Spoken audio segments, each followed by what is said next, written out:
emergency exits. Hello, everybody. This is Rod, your captain speaking. We are currently 30,000 feet in the air, and we haven't even left the airport. We just lit the joint. Just kidding, a little pilot humor there. We like to have fun. Our destination today is Casablanca, Morocco. So everyone, sit back, fasten your seatbelts, and prepare for takeoff. We will be arriving in 6 hours. Are you looking for a better way to play player props or daily fantasy sports? Well, look no further than Prize Picks. Prize Picks is the leading over-under daily fantasy game. Why? Because it's so easy to use and win. You can make your picks in under 30 seconds and win up to 10 times your money in one day. Right now, we have a special offer for our viewers and listeners of the 7-Footers podcast. All you have to do is sign up now and use the promo code 7Footer, and Prize Picks will match your first deposit up to $100. Yep, that's right. They'll match your first deposit up to $100. So, join the over 150,000 others who found a better way to play and download the Prize Picks app today.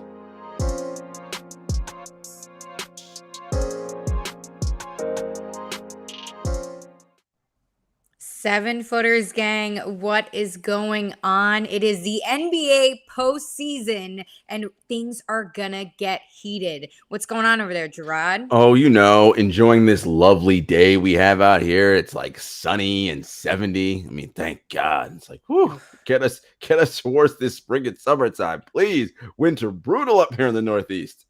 Yeah, didn't that groundhog, Punxsutawney Phil.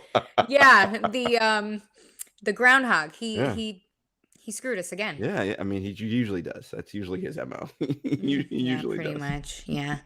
Well, let's get into it here because we got to talk about the play-in, which kicks off tonight as we're recording this on April 12th, but will be one day in, of course, when you guys hear this. And we are going to break down the matchups here. And Jarod is going to tell you guys what he is seeing in potential series that are going to happen and make predictions for you guys. And we're going to go through each conference here.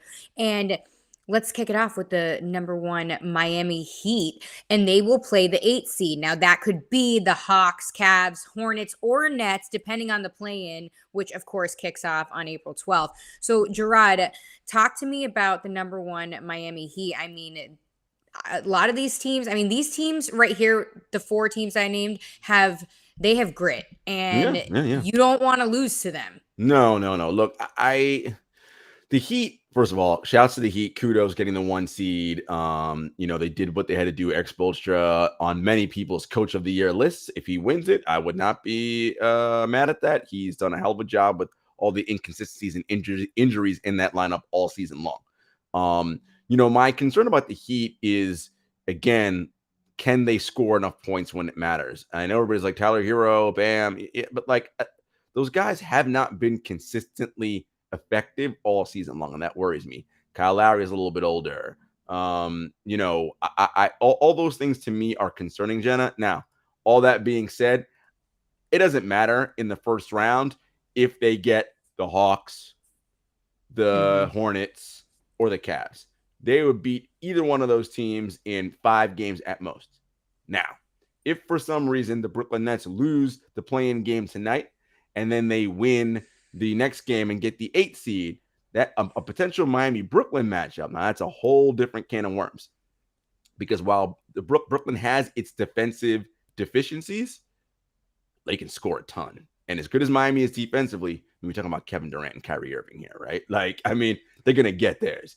And can Miami score enough if that were to be a potential matchup? Now, the reality is I don't think that'll be a matchup because the Nets, I believe, will win tonight, get that 7th seed, and end up playing the Celtics, which we'll talk about in a minute. So I think it's going to be Hawks versus Heat. And, look, we talked about the Hawks all year. I was just disappointed with the energy they came out with to start the season. Again, I've said it a million times. I'll say it again. Trae Young's whole deal about it's hard to get up for the regular season when you've accomplished what we've accomplished. It's like, well, okay, my God, you've been to 1 conference finals and you may not go back again. Keep this up. You know what I mean? You may never make it back again. No, seriously. The thing is, people assume it's so easy to make the conference finals and the finals. It's not. It's really hard. And you got to come with the right attitude. And I just felt like this Hawks team this year just didn't come with the requisite attitude.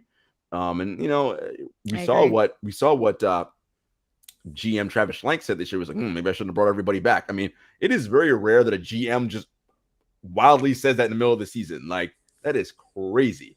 So, I don't think Miami would be a problem for this team. I mean, the Hawks would be a problem for the Heat. So if it is in fact the Miami Heat and Atlanta Hawks, what I'm going to be watching for is the Heat's offensive execution. Now, the Hawks defense ain't great, so it's going to look really good. Maybe that's what they need, right? They need to kind of play against a team like that who's got poor defense just to get them kind of in a rhythm and in a groove on what they're going to do in terms of scoring points. We know what they can do defensively. As good as they are, Trae Young's going to get his, but I don't know about anybody else. And John Collins, we're still not sure about his injury situation. Is he playing? Is he not? So I'd say Heat in 5 in that series. Moving on. Okay. I mean, yeah, I think this is pretty much a done deal here at this point, unless, the Nets give us some type of wild card, which that could very well happen. Sure. So very possible. Crazier things have happened, and it's the NBA. We know things can get a little wild. But next matchup here, the number 2 Boston Celtics. What a season turnaround. Now, they would play the number 7 seed, which could be the Nets or the Cavs. And obviously, these are two very distinctly different teams. One more frightening than the other, of course, with Kevin Durant and Kyrie Irving. But, I mean, hey, you don't want to face the Cavs either some nights. Yeah, so, this series, Jenna, first of all, kudos to Boston and head coach Ime Udoka. Jenna, Boston started the year 10-12, something of that nature. Below 500, they were, right? Remember, we were like, ooh, this is not looking good. Do you know where they finished the season in adjusted net rating in the entire NBA? Just take a guess. I mean, don't tell me, tell me. Number 1. 1. Oh, I didn't think 1. 1. They shot all the way up to number 1 in adjusted net rating. What a turnaround. They finished the year 10th in adjusted offensive rating and 6th and first, in adjusted defensive rating. Again, the Phoenix Suns had that top spot all year. And the Celtics just last 10 or so games pushed ahead. Now, to be fair, the Suns were resting Heat because they already figured we got the 1 seed locked up. Let's chill, whatever. But be that as it may, the Celtics turnaround has been incredible. Now, it has. If they end up playing the Cavaliers, I see a 4-0 sweep, maybe 4-1. The Celtics guard too well, and the Cavaliers don't score enough on offense. Darius Garland is it, really. I mean, they don't really have another player consistently that can create and make his own shot. And honestly, you put Marcus Smart on him, he's going to have a rough awakening to his first playoffs, if in fact it is the Cavaliers. But as you know, I do not think it'll be the Cavaliers. I believe it'll be the Brooklyn Nets. And that is a whole different can of worms. Once again, look, the Nets have their issues, we know, defensively. But they'll be an underdog in this series, and rightfully so. But would it surprise you if Kevin Durant and Kyrie Irving beat the Celtics in 7 games? No. Wouldn't surprise me, right? Yeah. Mainly because we know what their track record is in terms of big games and shot making. And, in the playoffs, when things grind to a halt and you need to get a big bucket, KD and Kyrie are the ultimate shot makers in the idea of your defense is, okay, well, we're just going to make something out of nothing. Like they're really good at that. And when you have them on the floor with someone like a Seth Curry who can space and shoot up threes, listen, all you need is Bruce Brown. If they can get decent minutes from Nicholas Claxton, this series could be far more dangerous for Boston than they want. And Boston is without Robert Williams. And he's a big part of their defense. Big loss. And as good as Al Horford is, Al Horford's on the older side of his career now. Now look, Tatum and Brown do their thing and they're excellent, but they're not prone. They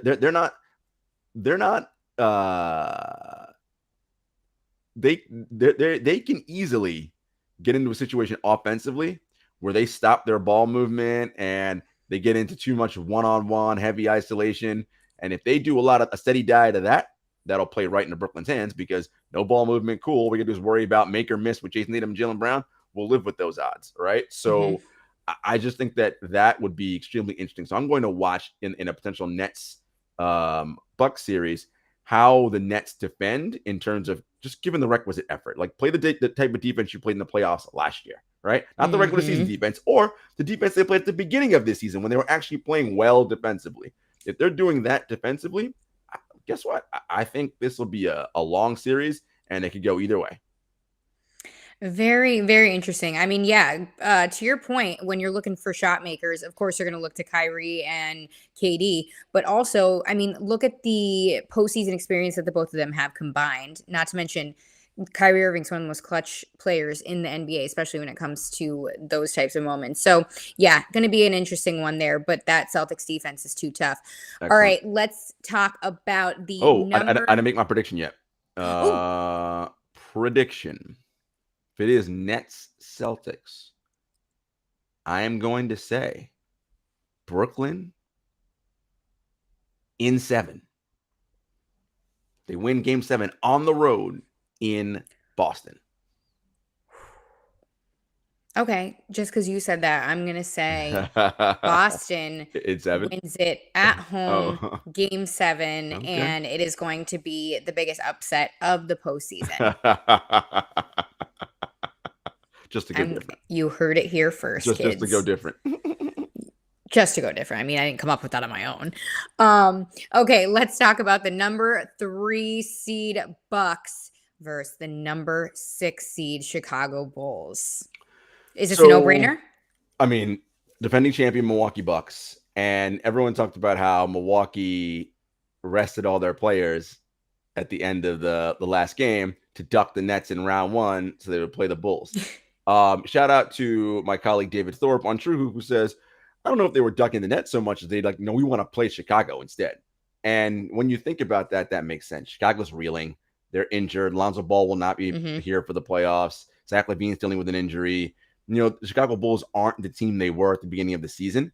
And this is the Milwaukee Bucks talking about, the defending champions. We know they have zero answer for Giannis on Chicago. He's going to do his thing and dominate that series. Drew Holiday is going to be a nightmare guarding Zach LaVine. I mean, it's going to be tough sledding for him. And not only that, Jenna, travel is a big deal in the NBA in the postseason, right? How many times you got to get on a plane, do all that? Milwaukee to Chicago is about a 40-minute flight. Okay? That is, I mean, Milwaukee could not have picked a better first-round opponent than the Chicago Bulls. A team that I believe they will sweep 4 games. Milwaukee will be resting comfortably, awaiting the winner of Boston, Brooklyn. Yep, I think you're spot on with that one right there. I mean, come on. It is what it is. And unfortunately, huge losses for the Bulls in LaVine and Ball there. So let's talk about another matchup that I personally think is probably potentially the closest out of, you know, all of the ones that we just talked about in the East. The number 4 seed 76ers and number 5 seed Raptors. Of course, you'd say they're the closest because they're this back-to-back, but we know how close the East is. Don't come for me, mathematicians. Mathematicians. You know it's my weakness. Come on now. What are you seeing out of this matchup here? Because this is going to be a tight one. I think it's going to go 7 games. This one's interesting because remember, in order to play in Toronto, a visiting player must be fully vaccinated. Matisse Thybulle is not vaccinated. Now, did I read it right when I read that he only took 1 dose of a 2-dose vaccine? Yeah. I mean, okay. I only saw some headlines. I can't even get into the logic behind why he does what he does. He did what he did, whatever. Put that aside. He is ineligible to play games in Toronto. Now, you might be asking yourself, Gerard, Matisse Thybulle, but they got Joel Embiid and James Harden. That's all that matters. You would think so.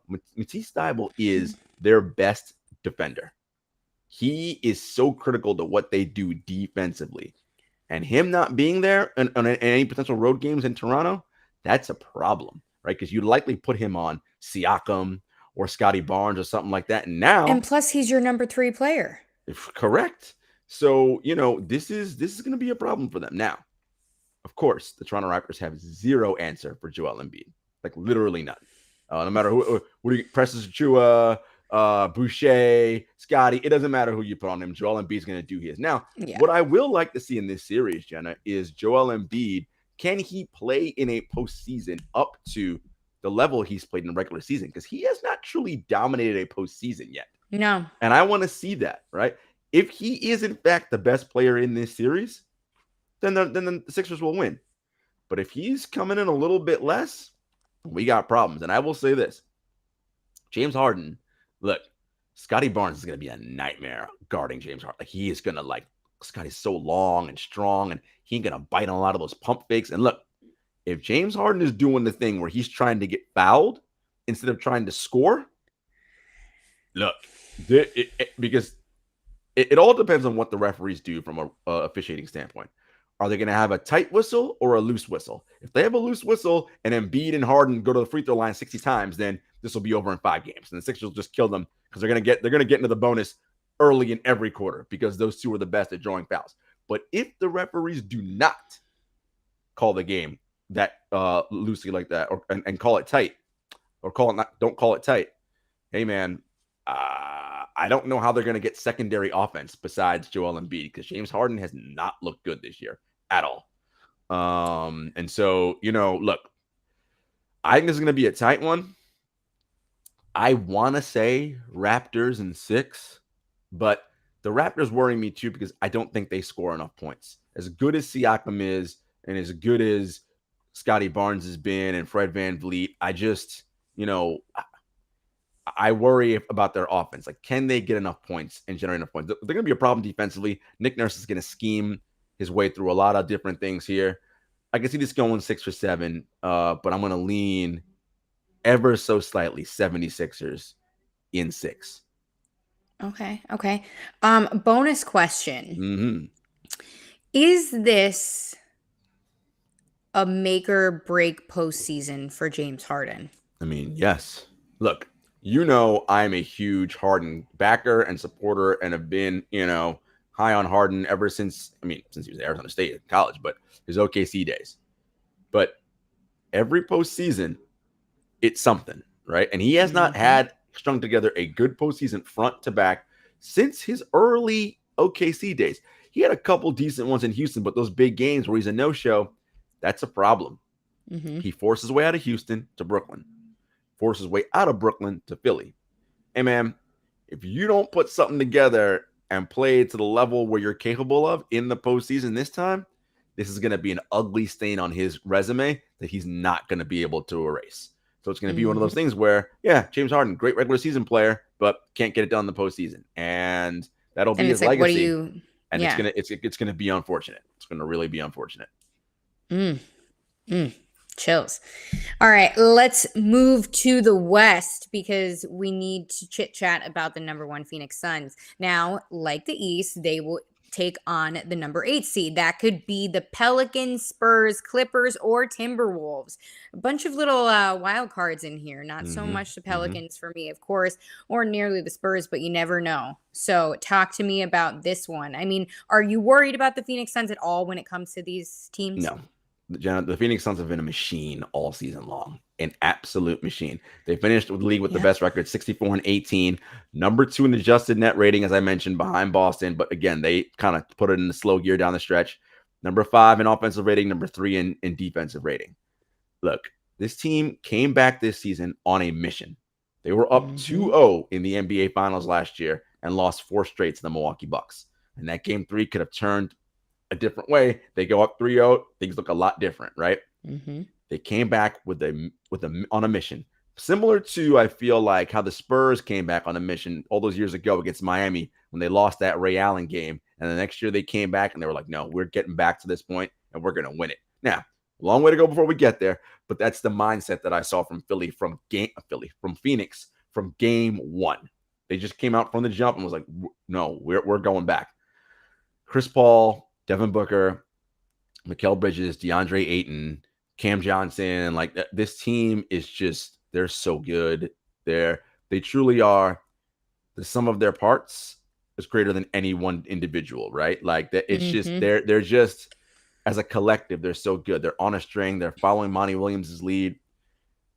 I think round 1 is just going to be an opportunity for them to, like, all right, let's get ourselves back into gear here. I actually would like for them to kind of get punched in the mouth a little bit in round 1, only because in game 1 in round 1, only because, I mean, they've really been kind of on cruise control all season. Right. So I kind of want a team to come out and jump on them early and have them wake up and be like, oh, it's the playoffs. Time to turn our gear up a level and really get ready. But, I don't see Phoenix having any problem with any of the teams that they will potentially face in round one. I see this as a 4-game, 5-game at most. Agreed. I think the only thing that could really hinder them in that first round was if like Kawhi came back suddenly healthy, and that's not Right. happening. And I don't see that happening. Yeah. Exactly. So let's move on and talk about this one because it'll be a close one, in my opinion. The number 2 seed Grizzly Cubs against the number 7 seed, and that could be the Clippers or the Timber Puppies. Yes, what would indeed. you do if it was the Grizzlies and the Timberwolves? Well, listen, I'm Team Grizzly. Shout out to my guy Trip J, John Morant, all the guys down in Memphis. I'm still debating if I'm going to head down there for game 1 or game 2. But look, Memphis, they're ready now to win a playoff series. Like this is the stage they're at now. They finished the year with the second best record in the league, and they're the clear number 2 team in the Western Conference. But it's time now that they move to the next level, which is, okay, we win a playoff series. We're going to win 4 out of 7. Now, a series against the Clippers or Timberwolves will be tough because on the Clippers side, Ty Lue, hell of a coach, Paul George. I mean, listen, these are veterans who are battle tested. But what did John Morant tell us? We ain't ducking no smoke. We climbing all the way up the chimney, right? Like that's what he told us, right? They're not ducking nothing. They're ready, right? They're ready for all comers. And so now what I want to see out of Memphis is, can they execute in the half court when defenses know this is what they want to do? In a series against the Clippers, the Clippers don't turn the ball over that much, right? And that is how the Memphis Grizzlies like to get out and run, right? That's their jam. All right, this team turns the ball over. Cool. We're gonna do our thing. And the Clippers don't turn the ball over like that. Like, again, experienced veteran team. So it'll be interesting to see again when Ty Lue gets the game to slow down, forces them to play in the half court. What can they do? Can Jaren Jackson Jr. execute? Can Desmond Bane execute? Can these guys create shots for themselves, right? Beyond John Morant, we know he can get to the rim. Can other guys create and score consistently? That's what I'll be watching for. In a matchup against the Timberwolves, because the Timberwolves are young like the Grizzlies are, Timberwolves can be a little bit careless. They play with they're the number 1 team in terms of pace in the NBA, so they can get very careless with the ball and turn it over. This could be a track meet, right? We could see games in the 120s, maybe even 130s, right? Just because of how these teams will like to get up and down the floor. Karl Anthony Towns would be an X factor in that series because, again, as I said on our betting show, can he be the best player in a series? I mean, he's certainly talented enough. He can. And if you get Anthony Edwards and D'Angelo Russell doing their thing, my only fear with those guys is the consistency. You'll get that night from Anthony Edwards where he goes 13 of 20, but then you'll get a night where he goes 1 of 18, right? And in the postseason, that's those nights kind of bite you again when teams know, okay, this is the set they want to run, this is their counter. How do you work against that? So I would say in a series against the Clippers, I would still give the Grizzlies the edge, but I think that would go 6, possibly 7. But in a series against Timberwolves, I like the Grizzlies in 5, potentially 6. Either way, Memphis, I believe, moves on to the conference semifinals. I would have to agree just because of, surface level, the confidence level that Memphis has. And I feel like John Morant has been proving himself the entire season for this specific moment. So I'm very excited to see him. We ain't ducking no smoke, climbing all the way up the chimney. Of course he said that. I mean, he's an incredible soundbite, no matter what. All right, let's talk about the number 3 Warriors and the number 6 Denver Nuggets. And something to point out here, Steph Curry could be coming back sooner than we thought. So something to keep at top of mind too. And not to mention, we've been talking about these Nuggets, how there's one man carrying this team. Nikola Jokic, who, man, likely, at least he's my MVP, back-to-back, hell of a season. Jenna, he's carried Facundo Campazzo, Austin Rivers, Will Barton, Bones Highland, Jermichael Green, and other players who, unless you're a deep NBA fan, you're like, who? He carried a team that has those guys playing significant minutes to the 6th seed in the playoffs. That is incredible. He is without 2 other max players in Jamal Murray and Michael Porter Jr., neither of which will be back for the playoffs. And that's a serious statement. He's without 2 max players right now. Yep. Incredible. The fact that they're a 6th seed is a testament to how great he is. But Jenna, against this Golden State Warriors team, and we'll talk about them in a minute, even if Steph is not available and not 100%, I just don't think Denver has enough. Like there's just not enough there. I mean, who are you worried about on that team besides Jokic? Right. Yeah, exactly. And again, in the postseason, now they're not going to be able to stop Jokic. He's going to get his and do his thing, but I don't trust those other guys. Like Aaron Gordon couldn't be the best player in Orlando. Like, I mean, what? That was funny. What are we doing here, right? There just is not enough. Now, if you tell me, they get a healthy Michael Porter Jr. and healthy Jamal Murray, well, that's a whole different ballgame, but that's not happening. So, Jenna, I mean, the greatness of Jokic can maybe win them a game, but I see Warriors in 5. I see them making pretty light work of this because, again, Kevon Looney and Draymond Green, I think, can handle themselves okay against Jokic. They're not going to double, and that's where Jokic kills you when you send the double. The Warriors will be like, nah, we're not doubling because we don't trust it. Nobody else on this team scares us. So, yeah, you can do your thing, but nobody else on this squad is going to beat us. And remember, the Warriors all season played top-level defense. They finished the year with the number 2 defense in adjusted defensive rating. So, not concerned. Yeah, I think it's a wrap with that one just because, I mean, Jokic has to be running on fumes at this point. So, played not 70, and I don't mean 75, that in a way 77. He played a ton of games. Yeah. Yeah. And I'm not in no way, shape, or form doubting him, but like that, it's just like not humanly possible at this point. It's just too much. He needs more help. And those guys there's not enough help on that team, Exactly. Let's talk about a high pressure matchup in the West. The Mavericks, the number 4 seed Dallas Mavericks, and the number 5 seed Utah Jazz. This is a huge series for the Jazz, in my opinion, because they have a lot to prove. And I don't know what's going to happen after this season if they don't make it past the first round. A lot of things. Okay, first, let's start with the Dallas side. We do know that Luka Doncic has suffered a calf strain, and his status for game 1 is up in the air. Jenna, that changes the whole dynamic. No Luka, and real Utah quick, can win this. Can you tell us the healing timeline for a calf strain in the regular season? Depending on the severity, 14 to 18. I mean, that 14 to 18 days. That's that's already done with round 1 in 18 days. We're into round 2. So, and again, Luka Doncic is the type of player that we usually go in these playoff series when you're picking who's going to win. Well, who's the best player, right? Because the best player generally wins the series. Yeah. Luka Doncic is that guy, right? He can be the best player in this. I mean, he is the best player in this series.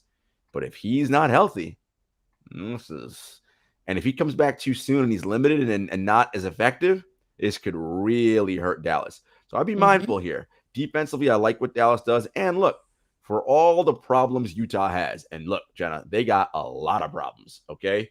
This is a team, and Donovan Mitchell said it, like, we got to go to the conference finals this year. Well, my guy, you have set yourself up for a tough road to make it there. Because let's say you do advance and you get past Dallas in round 1. You get Phoenix in round 2. Like, I just, this is tough. Now, damn. The Utah Jazz did have the number 1 adjusted offensive rating in the regular season. We know they can score points. They shoot the hell out of the ball and take a ton of threes. Donovan Mitchell can average 50 in a series. We saw it in the bubble, right? Like, he can do that. We know about Rudy Gobert defensively. We know about Bogdanovich. Like, you said it, this is a make or break postseason for the Utah Jazz. If they flame out in round 1, I'd be very surprised if next season they're running it back the same. I mean, at least one superstar is leaving. Well, at least Quinn Snyder, head coach, he's likely gone. At least that's happening, I would say. And then the question is, do they make Donovan and or Rudy available to figure out, hey, man, we got to do something different here in Utah, because this is, and everyone's down on Utah, and rightfully so, right? The last couple seasons, they've been like a top regular season team, and they've underperformed in the postseason. Well, I mean, it's put up time for them, right? We're like, look, we heard enough talk from y'all, and we're going to dissect every little moment now, right? Like, ooh, is Donovan looking off Rudy? Ooh, are they not getting along? And then they had all these closed door meetings. We're fine. We're this, we're that. All right, man. We'll see when you lace it up come playoffs where you guys are at. And how the chemistry is, because you have a short period of time to find it and gel together. So that should be interesting. Really quick, if you were the front office in Utah, who would you make available? You can get more for Donovan, I believe, in a trade package, but with Rudy, it's a very specific way to build your team around, right? You need specific, they have to change things, because as good as Rudy is, and we talk about, he's one of the better defenders in the history of the league, but the way they play, they need better defense on the perimeter, right? Because to have him protect the paint and also switch out on the smaller guards, that's a lot, right? It's too much. Yeah, you're pulling double duty for what he has to do. You need to change that around. So it would be actually easier for you to move him, but you might get back less in return. Although, who knows? There was a report that went out today, Jen. I don't know how accurate it is, but there was talk that if the Jazz flame out early, the Warriors would be interested in acquiring Rudy Gobert in the offseason. Now, again, they got to figure out salary cap, all that. But imagine a team, and they'd have to give up some young assets. Imagine if Jonathan Kuminga, I don't know, James Wiseman, and salary that has to match Rudy gets sent over there. I mean, because that's the thing about Golden State, right? That people always talk about. They don't have enough size. They don't have size. I mean, that would be an interesting way to play for them. So again, I don't know how true that is. I just saw it that float out there, but yeah. Well, I mean, imagine coming up the court and you're looking under the basket and you see Rudy and Draymond Green. I'm running the other way. I will score for you. I will go back. Well, the question there, though, is that, again, because of Rudy's salary, it's not enough to give them Kuminga, because those salaries don't match. So, yeah, the young people, but you need the money to match. Draymond they're not trading the staff. They're not trading Clay. Well, Draymond's I guess not to be Andrew Wiggins. It'd be Wiggins. Yeah. You go Wiggins. You trade Wiggins and a bunch of the young guys, because that would match salary-wise. Yeah, you go Wiggins. It'll be interesting. So imagine a Donovan Mitchell, Andrew Wiggins, Jonathan Kuminga. Could be interesting. Anyway, again, I don't know how true that is or what have you, but that's something I saw earlier today. I was like, that's interesting.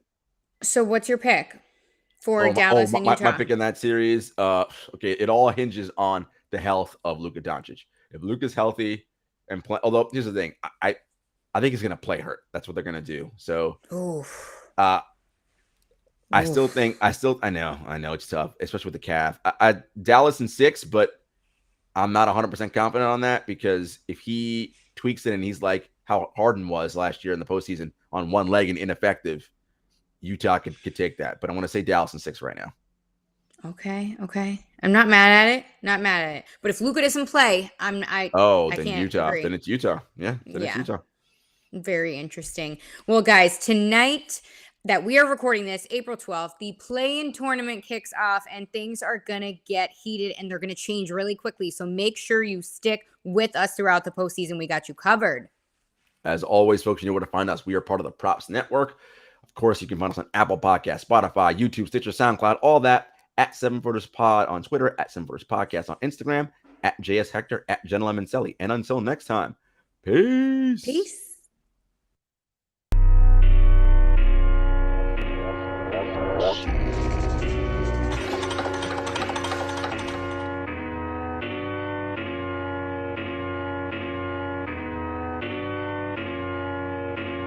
Spent a couple years out here with these raps, trying to have a plan that we made come true. Applied to some jobs, but I ain't hit back. I don't wanna